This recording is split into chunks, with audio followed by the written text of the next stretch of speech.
What's going on, everyone? We are here for yet another wrestling rant. This is a rant on the wrestling that I watched over the past week. And today we're going to talk about Monday Night Raw, NXT, Dynamite. Also going to talk about SmackDown, and of course, Crown Jewel. So, let's get right to it with Monday Night Raw. On Raw, we saw LJ and having lost his title, Jimmy's still trying to get him back in, trying to get him back in the fold with the family and everything like that. And, they have their moment. We all know where it's going. Of course, Jimmy and Jay gonna be cool, but the question is Roman gonna be cool? So, he's like, come see OTC at SmackDown, and Jimmy was down to go do it. So we knew that was coming. Bronson Reed and Seth, man, that they went at it. They fought a whole lot in the parking lot, and I'm looking forward to that. I'm looking forward to that match from Crown Jewel, which I'm gonna talk about here in a little bit. But yeah, they did their thing. They roughed each other up. It was pretty good stuff. Then we got the whole Rhea and Liv stuff, and that ties into an angle too, because I don't know. That ties into something that happened for real, where Rhea injured, so broken orbital, which is that's kind of rough. So that ties into what happened on NXT, which is why Rhea wasn't at Crown Jewel. So all that stuff links together. But they had their little segment, and Rhea and Liv, they had their interactions, and Raquel and all that stuff. It's just run of the mill stuff, trying to build up to the Crown Jewel pay-per-view. So nothing too, it wasn't extraordinarily exciting, to be honest with you, on Raw. Nothing too crazy happened. Nothing really stood out. I was zoning in and out on it, honestly. Except for the Bloodline stuff, that's when I was all in. And that's pretty much was it. Then NXT, again, zoning in and out of it. They had on their, Halloween costumes. I saw Nikita Lyons take an actual pin. I saw her take a clean pin. I think she's a heel now, which, okay, that's fine. I don't know. As long as they don't do the whole little love angle with her and Obafemi, I'm like, I'm so sick of love angles. It's ridiculous. But that's all I got NXT, because I was zoning in and out on that one, and that's where it did show that NXT parking lot got to be a dangerous spot, man, because everyone gets beat up there.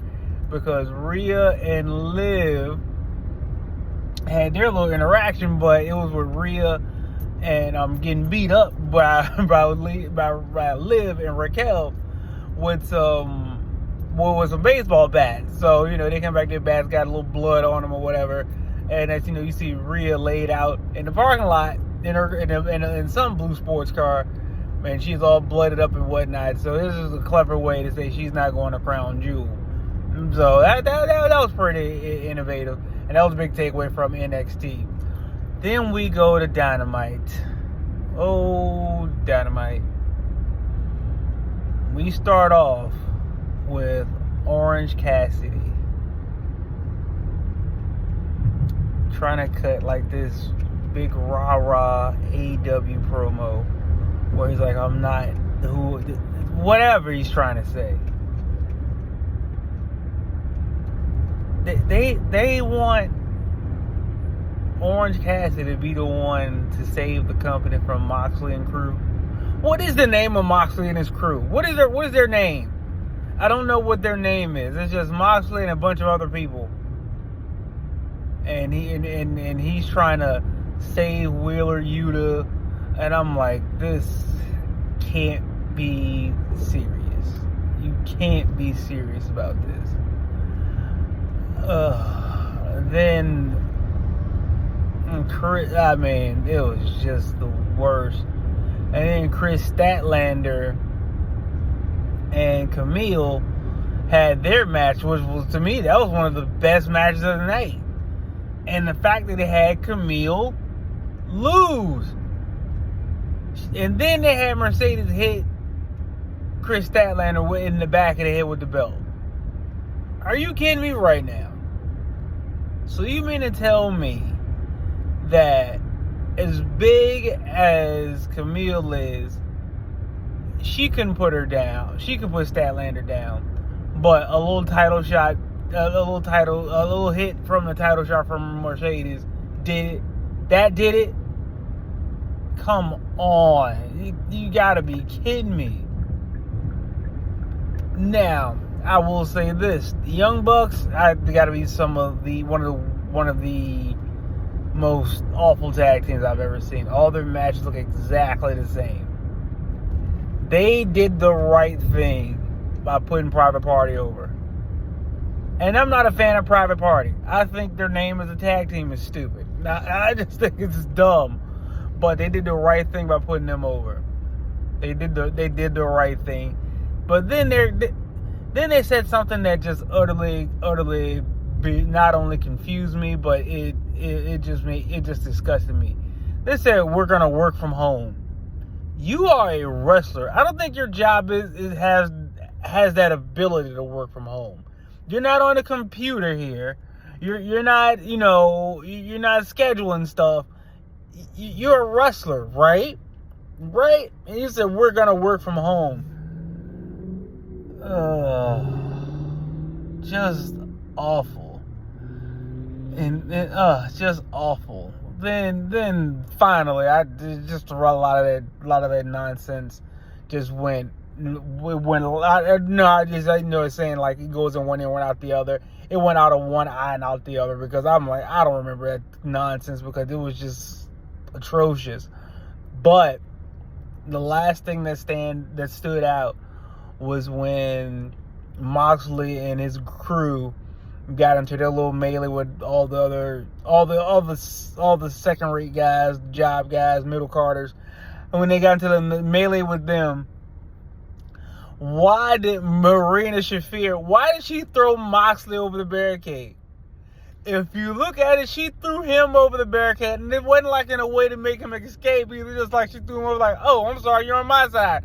I don't know what happened there, but she threw him over the barricade, and I just laughed and laughed. I had to rewind it to make sure I saw it right. I'm like, wait a minute, did she just throw him over? Yeah, she threw him over the barricade. So ridiculous. I mean, that was the most ridiculous thing I've ever seen. She threw him over the barricade. And they just fought off and did the whole nonsense. No one knows what Moxley's talking about in his promos. Each week he cuts a promo. It's like it's from a different movie that no one's seen but him and maybe like 8 other people.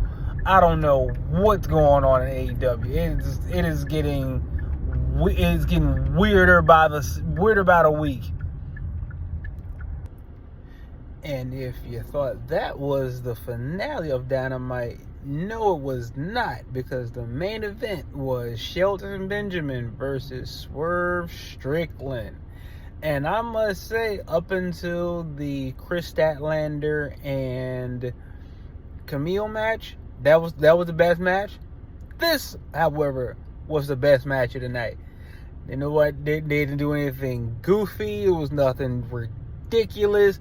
They were selling. It was a solid match, and I must say I thoroughly enjoyed it. I didn't like the finish because I didn't think they would have Shelton lose like that and have him lose clean, because he lost clean to Swerve, and I mean it was his third match. His third match in with the company, and he lost clean to Swerve. And then the lights went out. Then they came back up. Then they went out again. Then Bobby Lashley made his debut. I think Bobby was expecting some pyro. It just didn't happen because they may have miscued or they didn't do it or what have you. But he didn't get his pyro. And he came out in a leather suit looking gigantic. I'm like, this dude is 3 times bigger than everybody on the roster. And that's even for the guys who got some considerable size on them. He is huge, and him in a leather suit is, I'm sorry, that's just a funny visual to me. So we got Bobby Lashley taking off his leather suit jacket and putting a hurt lock on Swerve. Put him in the hurt lock until he passed out, and it's him and Nana laid out in the ring. I was like, man, that was a good wrestling segment, and then MVP finished. Guess who's back in business? I was like, that was a good way to finish that. Now I know. Well, now I'm wondering, well, who's gonna be, the fourth member of the Hurt Business or the Hurt Syndicate or whatever they want to call themselves in this iteration. So I'm curious to see where that's gonna go. I say I'm curious to see where that's gonna go. That is an interest I have in actually watching AEW. Other than that. It's a curiosity, but it's kind of a morbid one, I must say, to see where this Moxley stuff goes. Because if it goes the way to turn the Young Bucks babyface and to have Orange Cassidy like save the company with the Young Bucks and Kenny Omega, I'm like, ooh wee, that'll be, well, wow. I just want to see, like, how is that even going to go? Because it's not making any sense. And me being a wrestling fan, once I'm in, even if it's ridiculous. I'm going to try my best to see it through. Unless it just gets even more ridiculous, then I'm out. That's how I feel about watching Rampage and Collision for the most part. Because, like, that's way too ridiculous. I can't do it. But that's how Dynamite went off. Then we go on to Friday Night SmackDown that was pre-recorded because they were in Saudi Arabia for Crown Jewel. So, SmackDown was SmackDown. It's just in preparation for Crown Jewel. Again, I was zoning in and out of that show. I'm not even gonna lie. I was zoning in and out. And except for when the Bloodline part came on, Bloodline segment came on, and Roman is so over. All he said was yeet. And that's all he said. That was it. And the crowd went nuts for about, however long they were out there, the crowd went nuts. I say 95% of the time. They went nuts absolutely 95% of the time. They held up the ones, and that was it. Then on SmackDown, what was it? Oh, yeah. The main event was Cody and Randy against Gunther and Kaiser. And it went off with Gunther choking out Cody, which was great. But, Randy fought him off, and then Randy handled the title. So they planted the seeds of Randy turning on Cody, too, for a title. Which, yeah, I can't wait until that happens, until he hit Cody Rhodes with RKO out of nowhere. I can't wait for it to happen. But now let's move on to Crown Jewel, where the first match of Crown Jewel was the Bloodline. Was the OG Bloodline versus the Bloodline 2.0. The match was the match. I mean, it wasn't nothing special. It also wasn't nothing terrible either. Now, so they did a couple of Usos. They did tag team stuff, which was their tag team stuff. I think it's too much. I think it's too much hot dog for me, for my taste. But it is what it is. It's over with the crowd. And I mean, man, they were, man. When I was talking to my brother how they were gonna do the entrances. I mean, Solo and Crew was gonna come out together. But I was wondering, like, how are they gonna do, Jay, Roman, and Jimmy, right? So Jimmy came out with Roman, and then Jay came out by himself, because I mean, my goodness, they had the whole crowd just yeeting up a storm. So yeah, you can tell, and you can see the look on Roman's face when Jay was coming out. He was like, kind of like, like he was taken aback by it a little bit, like, oh, you really that over, and Jay is and was with that crowd especially. So in the match, is going on and everything like that. Like, the match was a match, like nothing crazy, but nothing too special either. I didn't expect this to happen. Roman took the pin from Solo, and he took it clean. 2 Samoan spikes. That was it. That was shocking to me. And I like that they got the Caesar descent still in there because of how Roman did Jay. Jay was reluctant to tag Roman in initially. He was like, nah, I'd rather tag in my brother. At least I know him. You know what I mean? So he did tag. They did show those Caesar descent, which I think that was a nice little sprinkle touch in there to see where the bloodline story goes from there. Especially since Roman got beat clean right in the middle of the ring. He got beat clean. So let's see what happens with that. Then, after that match, we had Liv Morgan and Nia Jax for the Women's Crown Jewel Championship. When I watched that match,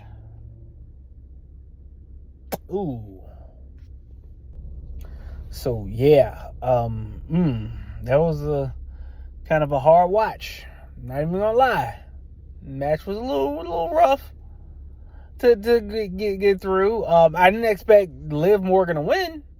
I didn't expect it. I'm glad it was over with, though. I'm not even going to front. I'm glad it was over with, but I did not expect Liv Morgan to win. So she won, and she's the first Crown Jewel champ. And yeah, that was that. So after that match, we got the women's tag team fatal 4-way, where it was Bianca Belair, Jade Cargill defending against Damage Control, Lash Legend, Jakar Jackson. Who else they defended them against? So they had somebody from every program. Somebody from Raw, another one from SmackDown. Oh yeah, Piper Niven and Chelsea Green, and one other team. But did I name all 4? Did I? So we got Jade, Bianca, that's one team. Got Damage Control, that's another team. Piper and Chelsea, that's one team. And then Lash and Jakar, that's all 4 teams. Okay, I had to make sure I named them all. But they had a match. They did some big jumps. They were fine for the most part. Nothing too crazy in that match either. Jade and Bianca went over, so they won their match, and they looked okay doing it too. They didn't look terrible, not the 5-star classic match either. So yeah, Jade and Bianca won their match. After that, we got Seth freaking Rollins versus Big Bronson Reed.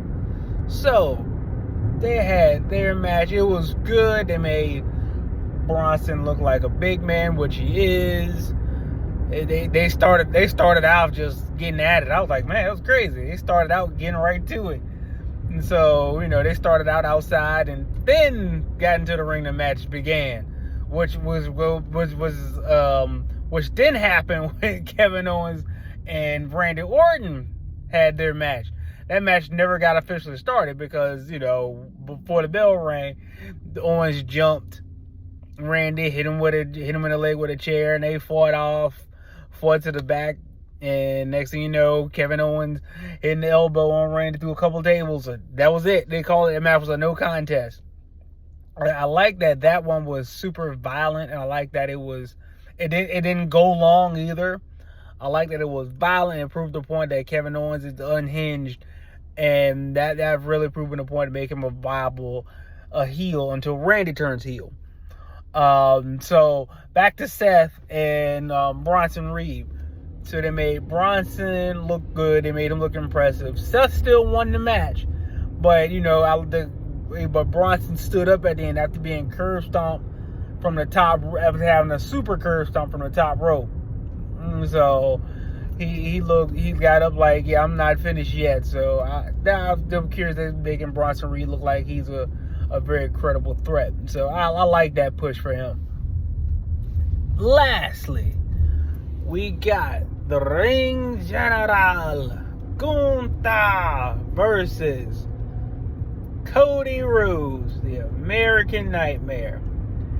And they had a great wrestling match. It was a good, solid wrestling match that was very old school. I like the fact that they did a lot of traditional wrestling spots, arm drag takedowns. I like that in my wrestling. I do. I like that in my wrestling. Then, going to hit his chops, kind of lit Cody's chest up, and they kept going back at it. I like when Gunther countered one of the counter disaster kick into a Boston Crab. I'm like, oh, that was kind of neat. He caught him and right into a Boston Crab. So that was pretty cool. Then Gunther kept on going for the sleeper. I like the fact that they're making the sleeper devastating the hole that it once was back in the day, and not just a transitional move like everything else has become. So he got him in a sleeper. Cody kept trying to fight out of it, and he got out of it a couple times. But in the end, at the conclusion of the match, he got him in a sleeper again, and this time Cody, when he rolled back, Cody managed to roll him up with Gunther's shoulders pinned, and he had his arms locked so he couldn't get out. So Cody got the 1, 2, 3 that way, which is a classic babyface finish that he got from Bret Hart, because Bret Hart did that finish so many years ago too. And I like the homage to it, and the fact that it was a solid wrestling match. And man, it was good to watch. No one got jumped at the end of it. No match got jump started. It wasn't a whole bunch of shenanigans. It wasn't any shenanigans. It was just a wrestling match, and it was good to see a wrestling match be concluded on wrestling terms. So that was Crown Jewel. All in all, the wrestling I watched this week, I know WWE was building up to a Crown Jewel. All in all, I'd say it was a C+. Because I was able to zone out of Raw, like NXT definitely.